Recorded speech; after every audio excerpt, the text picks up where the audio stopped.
दोस्तों नमस्कार। मैंने देखा कि सरकार के झूठे होते हुए वादे और झूठा होता चला जा रहा है सारा वादा। वो 15 लाख, वो लैपटॉप, वो टैबलेट, वो मोबाइल फ़ोन।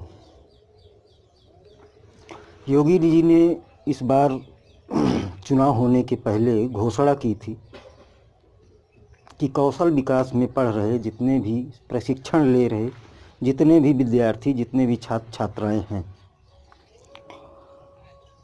उन सब को टैबलेट देने की घोषणा की थी और विद्यालयों में पढ़ रही बच्चियों को मोबाइल फ़ोन देने के लिए घोषणा की थी। ये चुनाव के पहले की बात है जो योगी जी के मुखार बिंदु से निकाली गई थी। पार्टी ने तय किया था, योगी जी ने तय किया था कि हम इन बच्चों को टैबलेट और मोबाइल वितरित करेंगे। और बहुत सी सारी चीज़ें थीं, जैसे ई श्रम कार्ड बनवाया गया था, लेकिन आज तक ई श्रम कार्ड में अभी तक सभी धारकों तक पैसा नहीं पहुंचा। बड़ी विडम्बना है मित्रों, किसके ऊपर विश्वास किया जाए। हालांकि शासन व्यवस्था तो इनकी बहुत ही चुस्त और दुरुस्त है, उसमें कमी नहीं है, मैं उससे संतुष्ट भी हैं लोग। लेकिन कुछ बातें होती हैं जो गरीबों के लिए बहुत ज़रूरी होती हैं। गरीब बेचारा आशा लगाए बैठा रहता है कि शायद मेरे बच्चे को भी दुनिया की झलक दिखलाई पड़े, ऐसी कुछ इंस्ट्रूमेंट सरकार दे रही है। बड़े खुशी होते हैं बच्चे कि 8-10 हज़ार रुपये किसके पास है कि एक टैबलेट और एक मोबाइल ख़रीद सके और नेट की दुनिया से, सारी दुनिया से वो जुड़ सके। इन्हीं सब चीज़ों को ध्यान में रखते हुए मैंने सोचा एक बार ज़रूरी है कि इस शासन को अवगत कराया जाए कि आप शायद वादे अपने भूल रहे हैं। योगी जी, तो संज्ञान में लीजिए। जनता है, जनता क्या करेगी, आप जो कहेंगे वो सुनेगी। आप वादा करेंगे, जो भी वादे करते हैं जनता सुनती है, लेकिन कुछ वो कहीं ऐसा माहौल नहीं पैदा करती है, क्योंकि उसकी सहनशीलता इतनी ज़्यादा हो चुकी है कि उसके ऊपर कुछ भी, कोई भी भार लाद दिया जाए वो लेके चलने के लिए तैयार है। तो मैं तो जहाँ तक ये समझता हूँ कि अगर कोई भी वादा किया जाता है सरकार की तरफ से तो उसे पूरा करना चाहिए भाई।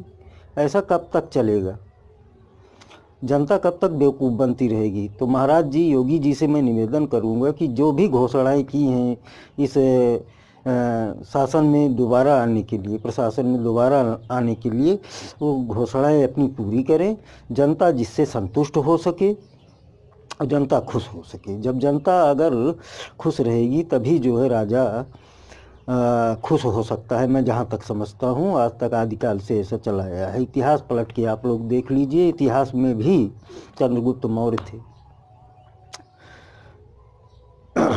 राजा विक्रमादित्य थे, राजा दशरथ थे। तो ये सब जनप्रिय थे, जनता के प्रिय थे ये शासक जितने थे। वैसे योगी जी आप भी, मोदी जी आप भी जनता के प्रिय शासक हैं। तो जो वादे करें उनको पूरा करें। वादे पूरे होते रहेंगे तो जनता भी आपके विषय में सोचेगी और ये राष्ट्र के विषय में सोचेगी। लेकिन अगर झूठे वादे आप लोग करते रहेंगे तो जनता का विश्वास उठता जाएगा और आप कहीं नज़र नहीं आएंगे, आप भी सत्ता से नीचे चले जाएंगे। जो राष्ट्र का निर्माण आप लोगों का सपना बना हुआ है वो सपना अधूरा रह जाएगा।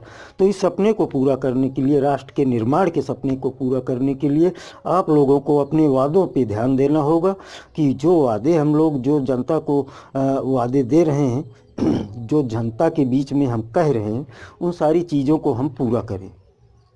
यही हम कह सकते हैं और यही मैं अपने माध्यम से आप लोगों को बता भी सकता हूँ, आप लोगों को चेता भी सकता हूँ कि ये चीज़ें आप लोग बिल्कुल जो है मत भूलिए। इन चीज़ों को आप लोग पूरी तरह से करिए, तभी आगे कुछ हो पाएगा। अगर नहीं करते हैं तो आपको वो दिन दूर नहीं, आई गई सरकारें बहुत आई गई, तो जनता अगर चाहेगी तो वो आपको हटा करके फिर कोई बेईमान पार्टी आ जाएगी जो इस देश को लूटेगी और खाएगी। अभी तो आप लोग जो है बहुत ही अच्छी तरीके से सुचारू रूप से अपने शासन को चला रहे हैं, लेकिन हमें डर है कि अगर आप लोग इसी तरीके से झूठे होते गए तो आप लोग सत्ता से दूर चले जाएंगे और फिर कोई कांग्रेस और ऐसी पार्टियां आकर के इस देशद्रोही पार्टियां आकर के इस सिंहासन पर बैठेंगी और पूरे देश को तहस नहस कर देंगी। तो मैं तो यही चाहूँगा मित्रों, अगर ये बात मेरी आप लोगों को पसंद आती है तो मेरे चैनल को आप लोग सब्सक्राइब कर लीजिएगा, और बात पसंद आती है, अच्छी लगती है तो लाइक और एक प्यारा सा कमेंट भी कर दीजिएगा। धन्यवाद, नमस्कार। आज की वीडियो में इतना ही, फिर मिलेंगे। नमस्कार।